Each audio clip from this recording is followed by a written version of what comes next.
మీ అందరికీ నా హృదయపూర్వక వందనాలు. చెమ్మగలిగిన దేవుని పిల్లారా, మీ హృదయాలు వెలిగించడానికి యేసయ్య ఏకోని మాటలు తీసుకొని మీ ఎద్దుకు వచ్చినాడు కనుక తన వాగ్దానంతో కూడిన తన మాటల చేత మన హృదయాలు వెలిగించాలనుకుంటుండగా ఏ మాట చేత యేసయ్య ఈరోజు మన హృదయాలు వెలిగించాలనుకుంటున్నారు ఒకసారి మనం చూడగలిగితే, ధ్యానం చేసుకోగలిగితే దేవుని పిల్లారా, హెబ్రీయులకు రాసిన పత్రిక 11వ అధ్యాయం 1వ వచనం మనం చూడగలిగితే, విశ్వాసం అన్నది నిరీక్షింపబడిన వాటి యొక్క నిజ స్వరూపము, అదృశ్యమైనవి ఉన్నాయి అన్నట్లుగా రుజువు అవుతుంది అన్నాడు. అంటే మీ విశ్వాసం ఎలాంటిదంటే నిరీక్షణ అనేది మనకు ఉండాలంటే దేవుని పిల్లారా, దేవుడు అదృశ్యుడు. ఆయన ఈపోయే పరలోకము కానీ సమస్తం కూడా ఒక అదృశ్యమైన రూపంలో ఉంది దేవుని పిల్లారా.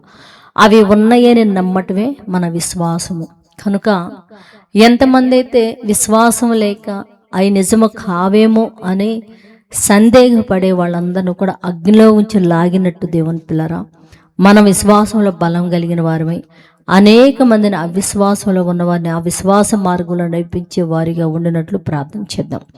పరిశుద్ధుడా, చెమ్మగలిగిన మా పరలోకపు తండ్రినైనా, విశ్వాసం అనేది అదృష్టమైన వాటిని తండ్రినైనా, కనిపించని పరలోకము, కనిపించని నీవు నా తండ్రి ఉన్నావని నమ్మటమే విశ్వాసం అంటున్నావు తండ్రి.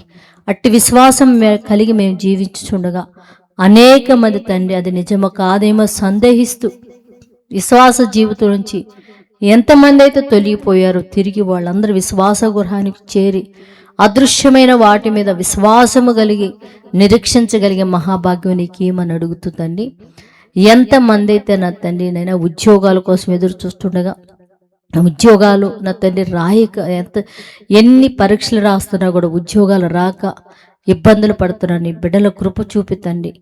వారు కష్టపడిన దానికి ఫలితం అనుగ్రహించి మీరు మహిమ పొందమని మా రక్షకుడు నీ కుమారుడు యేసయ్య పరిశుద్ధ నామములో ప్రార్థన అడుగుతున్నాము తండ్రి, ఆమేన్. మీ అందరికీ నా హృదయపూర్వక వందనములు, ధన్యవాదాలు.